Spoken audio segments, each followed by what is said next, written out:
Assalamualaikum warahmatullahi wabarakatuh. Salam sejahtera bagi kita semuanya. Om Swastiastu, Namo Buddhaya, salam kebajikan. Kami dari kelompok 6 Palembang yang beranggotakan Kinanti Adara Natasha, Rahmat Akbar, dan Eta Dwi Saputri. Kali ini kami akan membahas protein. Pengertian: protein merupakan kelompok biomolekul berukuran besar yang terbentuk dari satu rantai panjang asam amino atau lebih.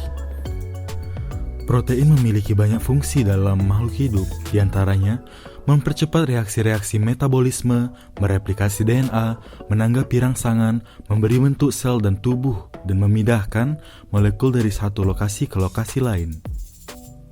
Perbedaan utama antara satu protein dan protein lainnya adalah urutan asam-asam aminonya, yang ditentukan oleh urutan nukleotida dari gen-gennya, dan biasanya menyebabkan lipatan protein menjadi struktur 3 dimensi khusus yang sesuai dengan fungsinya. Sejumlah asam amino membentuk rantai lurus yang disebut polipeptida. Suatu protein terdiri dari minimum satu polipeptida panjang.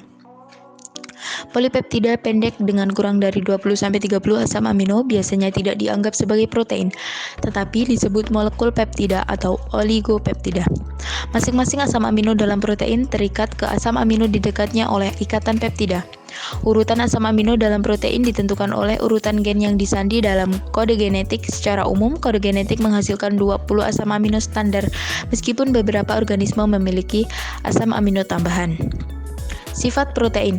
1. Protein mempunyai kelarutan yang berbeda dalam air. Protein yang larut membentuk larutan koloid. 2. Protein biasa mengalami hidrolisis. Hidrolisis adalah aksi larutan asam mineral atau enzim untuk menghancurkan struktur primer protein dan membentuk campuran asam amino. 3. Protein mengalami denaturasi, yaitu gangguan sebagian atau total dari struktur ruang yang melekat pada molekul protein. Denaturasi diaktifkan dengan suhu tinggi, larutan asam, alkali, dan larutan garam pekat, larutan garam lokal berat, beberapa zat organik, radiasi. Fungsi protein: A. Sebagai biokatalisator. B. Mengikat dan memindahkan ion atau molekul spesifik. C. Sebagai cadangan makanan. D. Membentuk kemampuan pada sel dan organisme untuk mengubah bentuk atau bergerak. E. Sebagai penyangga yang memberi struktur biologi, kekuatan atau perlindungan.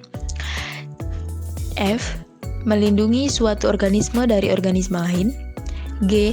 Mengatur aktivitas seluler atau fisiologi. Penggolongan protein. 1. Enzim, contohnya pepsin, tripsin, dan renin. 2. Protein transport, contohnya hemoglobin dan lipoprotein.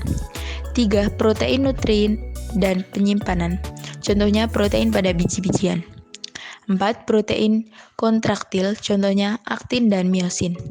5. Protein struktur, contohnya kolagen dan keratin. 6. Protein pertambahan atau antibodi, contohnya imunoglobulin. 7. Protein pengatur, contohnya hormon. Reaksi-reaksi protein. A. Denaturasi. Denaturasi protein merupakan suatu proses perubahan struktur molekul tanpa adanya pemutusan ikatan kovalen.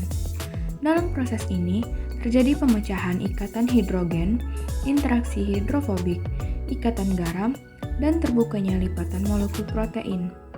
Ada 2 macam denaturasi, yaitu pengembangan rantai peptida dan pemecahan protein menjadi unit yang lebih kecil tanpa disertai pengembangan molekul ikatan. Ikatan yang dipengaruhi oleh proses denaturasi adalah ikatan hidrogen, ikatan hidrofobik, ikatan ionik, dan ikatan intramolekul. Denaturasi protein mengakibatkan turunnya kelarutan, peningkatan viskositas, hilangnya aktivitas biologi, dan protein mudah diserang enzim proteolitik. Peningkatan viskositas pada protein yang terdenaturasi akan berpengaruh pada penurunan kelarutan di dalam cairan yang menyebabkan protein menjadi mudah mengendap. Denaturasi juga menyebabkan protein kehilangan karakteristik struktural dan beberapa kandungan senyawa di dalamnya. Namun struktur utama protein seperti C, H, O, dan N tidak akan berubah. Namun hal tersebut hanya terjadi pada sebagian jenis protein. Efek negatif dari denaturasi. Protein kehilangan aktivitas biologi, pengendapan protein, dan protein kehilangan beberapa sifat fungsional. Efek positif dari denaturasi. Denaturasi panas pada inhibitor tripsin dalam legum dapat meningkatkan tingkat ketercernaan dan ketersediaan biologis protein legum. Protein yang terdenaturasi sebagian lebih mudah dicerna. Sifat pembentuk buih dan emulsi lebih baik daripada protein asli. Denaturasi oleh panas merupakan prasyarat pembuatan gel protein yang dipicu panas.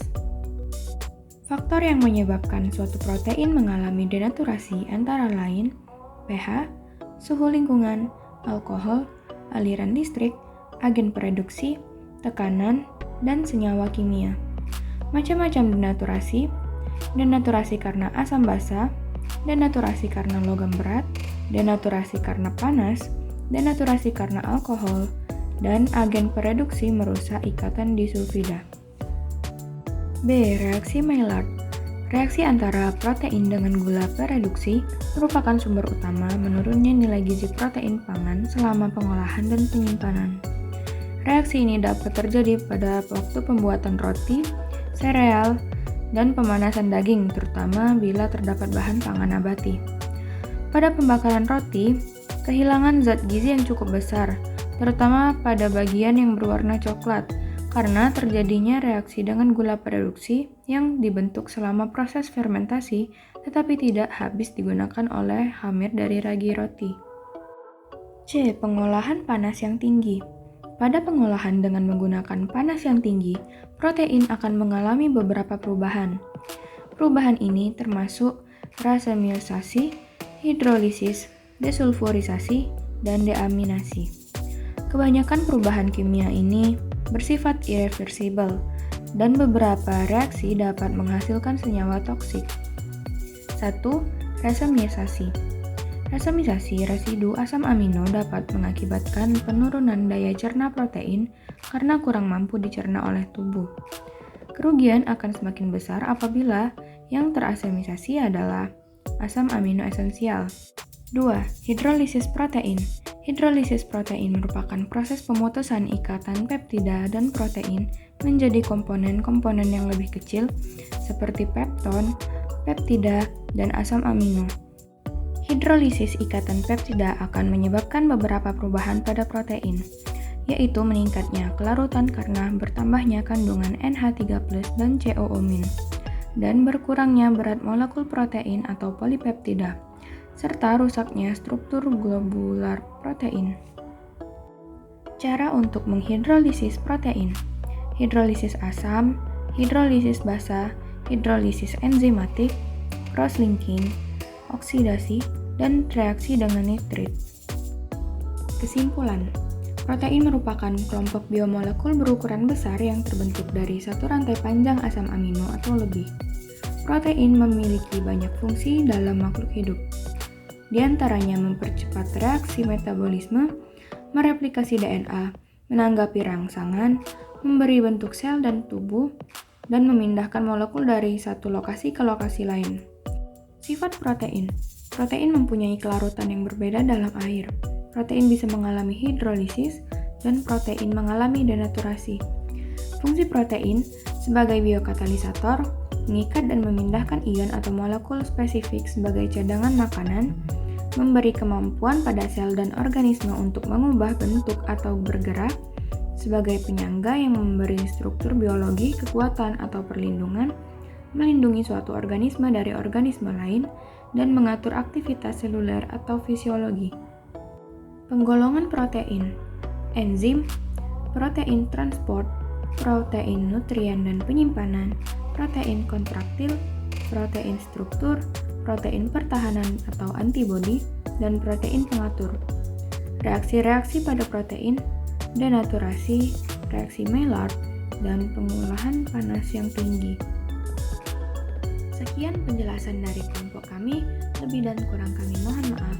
Wassalamualaikum warahmatullahi wabarakatuh.